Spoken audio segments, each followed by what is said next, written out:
Hai, Assalamualaikum warahmatullahi taala wabarakatuh. Salam sejahtera, selamat datang ke Wanjo Channel.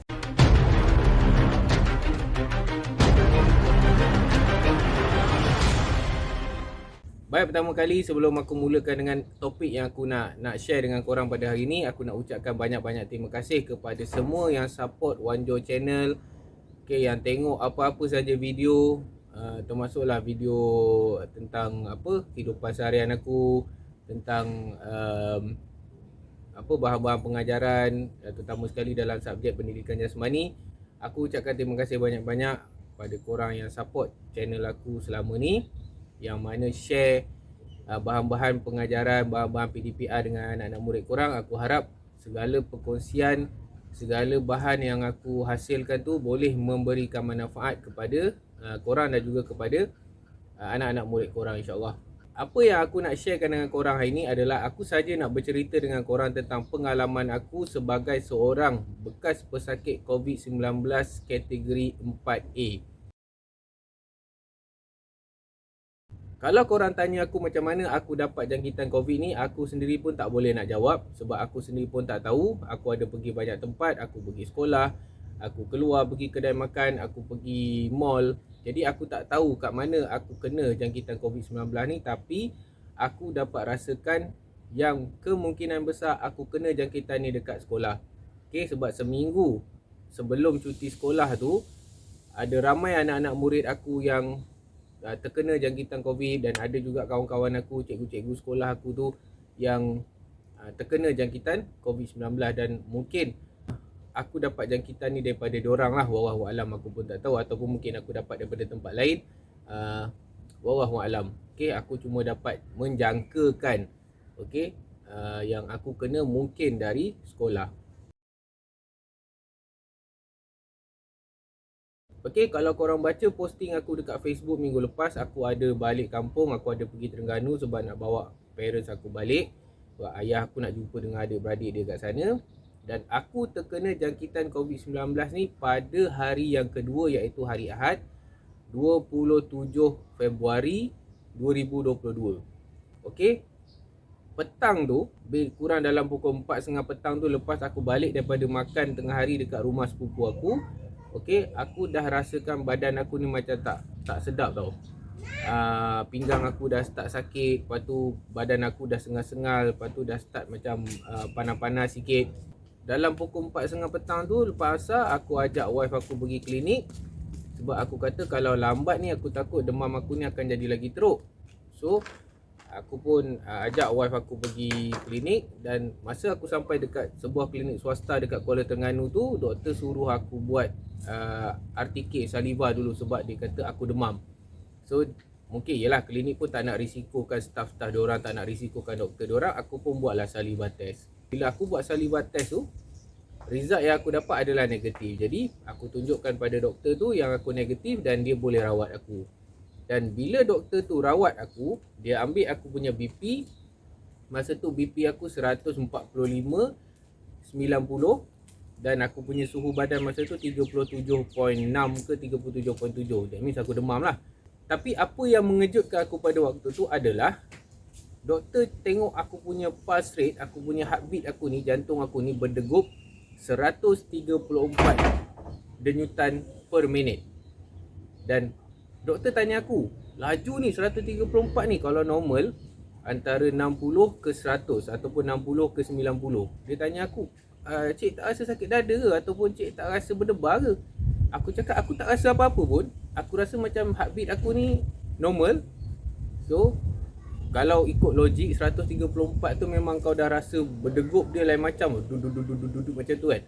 Tapi aku rasa biasa kan. Aku rasa macam tak ada apa isu berkaitan dengan jantung aku. So doktor klinik swasta tu pun suruh aku buat ECG. ECG ni adalah satu test yang kita boleh tengok, kita boleh dapatkan gambaran awal lah tentang jantung kita, sama ada jantung kita ni berdegup normal ke, ataupun ada aktiviti abnormal ke dekat kita punya jantung ni kan. So dengan ECG ni boleh dapat gambaran awal. So buatlah ECG. Bila buat ECG, doktor tanya aku, ada apa-apa penyakit tak? Aku kata aku ada hyperthyroid. So dia kata, okey, kalau encik ada hyperthyroid, sekarang ni saya nak bagi tahu yang jantung cik ni sekarang dah ada masalah. Jadi bila aku dengar doktor cakap macam tu, aku pun jadi macam Allahu Akbar, masalah apa pula kan? Sebab aku cakap dengan doktor, aku pernah buat stress test, aku pernah buat ekokardiogram, dan keputusan tu menunjukkan yang jantung aku normal, maksudnya jantung aku sihat. Doktor cakap, bila last buat eko dengan stress test? Aku cakap bulan 10 tahun lepas. Okay, dia kata mungkin pada waktu tu tak ada masalah, tapi sekarang ni dah ada masalah. Dia kata jantung aku ni berdegup tak sekata. Dia punya term dia AF, fibrilasi atrium lah, macam tu lah lebih kurang, aku pun tak sure. Tapi dia kata AF lah, maksudnya jantung aku ni berdegup tak sekata. Kalau jantung yang normal, dia akan berdegup dup-dup, dup-dup, dup-dup. Jantung aku pada waktu tu, dia berdegup dup-dup, dup-dup, dup-dup. Dia berhenti sekejap, dup-dup, dup-dup. So aku tanya dia, okey, kalau misal kata jantung aku ni berdegup tak sekata, apa efek dia?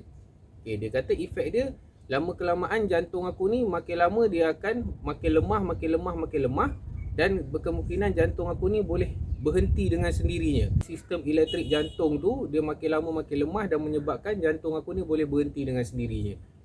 So dia suggest aku untuk terus pergi buat rawatan dekat hospital. Dan aku pun tanya dengan doktor tu mana hospital swasta yang terdekat, sebab aku nak gunakan aku punya medical card. So dia kata pergilah ke Salam Medical Center Kuala Terengganu.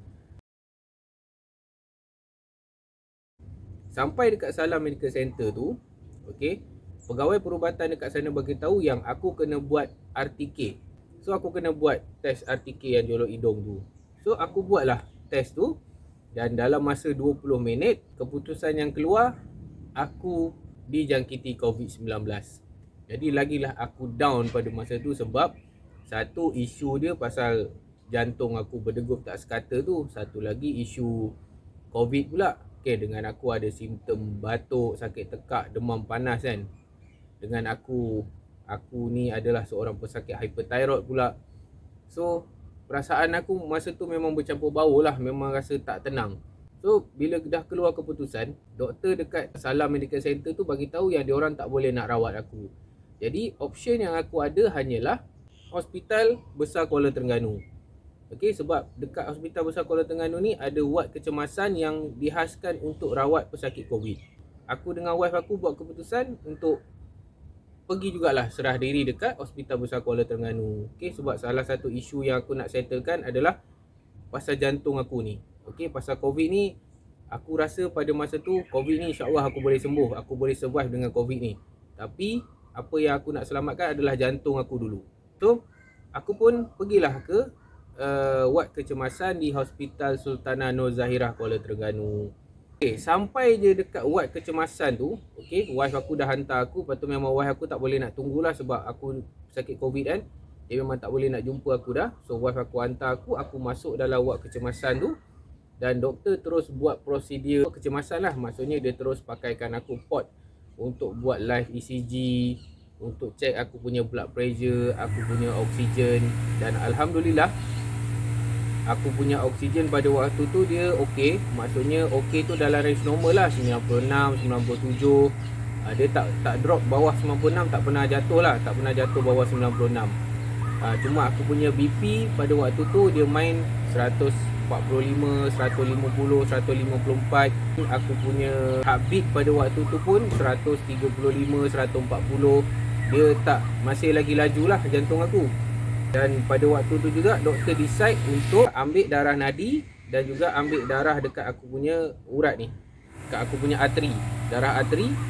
So lepas dapat keputusan ujian darah tu, doktor kata bacaan oksigen dalam darah aku normal, okey, tak ada masalah. Tapi dia kata aku kena juga pakai bantuan oksigen. So aku macam, kalau dah normal kenapa kena pakai oksigen kan? Dalam hati akulah. Tapi aku pun layankan je lah kan, doktor dah suruh buat macam tu, aku pun pakai je lah oksigen dekat hidung tu. Okey, bila aku pakai bantuan oksigen dekat hidung tu, aku tak rasa apa pun. Sebab sebelum aku pakai oksigen tu pun, aku tak ada rasa sesak nafas ke apa kan. Aku tak adalah rasa susah nak bernafas, dada ketat ke tak ada. Ada seorang doktor dekat emergency department tu datang, dan dia bagi tahu dengan aku, Jantung aku setakat ni tak ada apa-apa masalah, tak ada isu tentang jantung aku. Sebab bila dia buat ECG 2 kali dekat emergency tu, dia tengok jantung aku tak ada isu. Jadi aku pun lega lah, Alhamdulillah. Aku cakap Alhamdulillah, memang aku bersyukur sangat-sangat sebab jantung aku tak ada masalah kan. Dan sekarang ni aku kena fikir untuk aku punya COVID je. Sekarang ni boleh tak kalau misal kata saya nak hire ambulans swasta, transfer saya daripada Kuala Terengganu ni bawa pergi ke Hospital Tengku Abdul Rahimah di Kelang. Doktor kata minta maaf, awak mesti dirawat dekat sini sebab awak dikategorikan sebagai pesakit COVID-19 kategori 4A dan berkemungkinan juga awak datang ke sini dengan thyroid storm. Bila doktor cakap tentang thyroid storm, aku terus down lah. Tadi aku dah lega sikit sebab doktor kata jantung aku tak ada isu. Bila doktor kata berkemungkinan aku kena thyroid storm, aku lagi down sebab thyroid storm ni untuk seseorang pesakit thyroid, hyperthyroid macam aku, hyperthyroid ni adalah keadaan di mana hormon thyroid tu terlebih produce daripada kelenjar thyroid korang ni. Tapi kalau dia produce lebih pun tapi dalam keadaan terkawal, benda tu boleh dikawal dengan ubat. Tapi kalau misal kata kau dah kena thyroid storm, maksudnya hormon thyroid kau ni memang dia spike kau punya dalam badan kau ni, dan dia boleh merosakkan atau menjejaskan banyak organ-organ ataupun sistem dalam badan kita ni. Antara rawatan awal yang doktor buat pada aku waktu tu adalah dia suruh aku minum iodin. Rawatan iodin ni memang khas untuk pesakit hyperthyroid. Doktor buat, dan biasanya kalau dekat Lembah Kelang ni diorang akan buat dekat IKN tau, Institut Kanser Negara. Okay, dia akan suruh kita minum air iodin tu untuk menurunkan ataupun untuk mematikan hormon-hormon thyroid. Rawatan iodin ni kira macam rawatan yang paling efisien lah untuk seseorang yang didiagnose sebagai pesakit hyperthyroid tu ditukarkan statusnya kepada pesakit hypothyroid. Dan ramai doktor yang cakap kalau kita adalah seorang pesakit hypothyroid, benda tu lebih senang dirawat. Sebab kalau hormon thyroid kita turun pun ataupun hormon thyroid kita ni tak ada, benda tu boleh digantikan dengan ubat. So aku pun minumlah air iodin tu segelas dalam pukul 12.40 tengah malam macam tu aku minum. Dan waktu tu jugalah doktor dah on ubat cair darah dan juga steroid. Okay, aku tanya dengan doktor ubat cair darah ni untuk apa. Dia kata ubat cair darah ni adalah ubat yang digunakan untuk prevent darah kita ni daripada membeku dan boleh menyebabkan banyak saluran-saluran darah yang tersumbat lah. Takut dia sumbat dekat jantung, kita boleh kena heart attack. Kalau dia kena dekat saluran otak, mungkin kita boleh kena stroke. Steroid pula, doktor kata ubat anti radang. Maksudnya bila paru-paru aku ni dah terkesan dengan COVID, okey, jadi steroid ni membantu untuk mengurangkan radang dekat paru-paru ni. Okey, mengurangkan mungkin jangkitan ataupun mengurangkan kesakitan lah pada paru-paru aku ni. 2 pagi aku pun ditransfer lah ke ward. Dan pada waktu tu aku tak tahu lagi berapa lama aku kena warded. Bermula episod aku ditahan dekat ward pukul 2.30 pagi tu. Okey, aku pun sampai dekat tingkat 5, ward 5B, bilik nombor 5. Okey, dan pada waktu tu ada 4 orang yang dah memang ada dalam bilik tu. Dan waktu tu diorang semua pun dah tidur. Jadi aku dapat katil aku pun taring lah. Dan aku pun memang tak boleh nak tidur pun pada malam tu. Okey, sebab dalam kepala aku ni fikir macam-macam. Aku rindukan anak-anak aku teringat wife aku teringat parents aku apa semua. Aku memang tak boleh nak tidur. Cuma dapatlah aku lelapkan mata sekejap lebih kurang dalam pukul 5 pagi tu. Pukul 5 pagi aku tertidur. Okay. Lepas tu pukul 6 nurse datang untuk cek BP, cocok ubat cair darah dengan steroid. Dan doktor bagi tahu yang kemungkinan tengah hari nanti aku dah boleh cabut aku punya oksigen dengan air kan yang masuk ikut drip ni. Aku dah tak payah masuk air lagi lah dalam badan aku. Okay, cuma pada waktu tu aku punya heartbeat dia still lagi tak stabil. Waktu tu dah turun lah daripada 130 lebih tu, dia dah turun ke 118, 120, 115. Okay, so sepanjang aku masuk ward tu, start daripada awal pagi 28 hari bulan 2 2022 hari Isnin tu, okey, aku ditahan dalam ward kalau ikutkan 3 hari lah, daripada 28 sampai 2 hari bulan Mac, hari Rabu. Okey. Dan sepanjang 3 hari aku ada dekat ward tu, rawatan yang doktor buat, okey, memang rutin. Satu hari 4 ke 5 kali dia akan ambil BP, dia akan cek oksigen, dia akan cek aku punya denyutan jantung. Dan bermula daripada pagi Isnin tu juga aku dah start on ubat. Okey.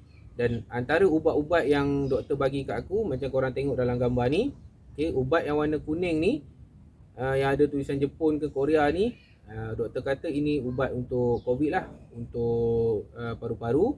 Kemudian doktor ada bagi ubat thyroid, doktor ada bagi propanolol. Okey, aku akan cerita apakah itu ubat propanolol, vitamin C dan juga PCM lah, paracetamol. Cuma aku ada satu isu tentang ubat propanolol ni. Ubat propanolol ni adalah ubat yang digunakan untuk merawat pesakit darah tinggi, dan ubat propanolol ni juga berfungsi. Dia bukan berfungsi lah, dia membantu untuk menurunkan kadar degupan jantung. Okey. So, start daripada hari Isnin sampailah ke hari Rabu pagi. Okey, satu hari aku akan makan 2 kali propanolol tu, sebiji setengah. Okey, hari Isnin aku makan sebiji setengah pagi, petang aku makan sebiji setengah, hari Selasa pun sama juga, and then hari Rabu. Bila aku makan ubat propanolol ni, okey, alhamdulillah degupan jantung aku makin lama dia makin slow lah. Maksudnya daripada 100 lebih tu, doktor ubat tu membantu aku untuk turunkan aku punya degupan jantung tu sampailah ke range yang normal. Maksudnya hari ketiga tu, hari Rabu tu, aku punya degupan jantung ni dah pergi sampai, orang kata tahap yang minimum tau, 49. Bila doktor datang check aku punya nadi tu, doktor kata 49. So aku cakap dengan doktor, 49 ni standard untuk atlet tau. Sebab aku ada jugalah knowledge yang pasal nadi, pasal degupan jantung ni. Aku kata kalau 49 ni untuk atlet okey. Aku kata ini mesti sebab ubat propanolol tu kan. Dan aku cakap kalau misal kata aku makan juga ubat propanolol tu pagi ni, berkemungkinan jantung aku akan jadi lebih rendah, jadi lagi slow, dan dia boleh buatkan jantung aku berhenti. So bila aku cakap macam tu dengan nurse kata okey, tak apa, awak jangan makan dulu ubat propanolol ni. Nanti saya akan bincang dengan doktor. So nurse tu bagi bincang dengan doktor apa semua, dan alhamdulillah doktor decide untuk stopkan ubat propanolol ni daripada aku makan lah. Baik jugalah, aku ada baca juga, aku ada tanya kawan-kawan aku juga pasal ubat ni. Okay, dan aku takut kalau misalnya kata aku ambil, dia akan datangkan efek yang lain pula kat aku. Okay, dan alhamdulillah lah ubat tu memang ubat-ubat yang doktor bagi tu membantu untuk proses penyembuhan aku lah. Okay, dekat hospital tu. Apa yang aku nak ceritakan dengan korang pula sekarang ni adalah pengalaman aku, apa yang buatkan aku rasa down bila aku duduk kat hospital ni.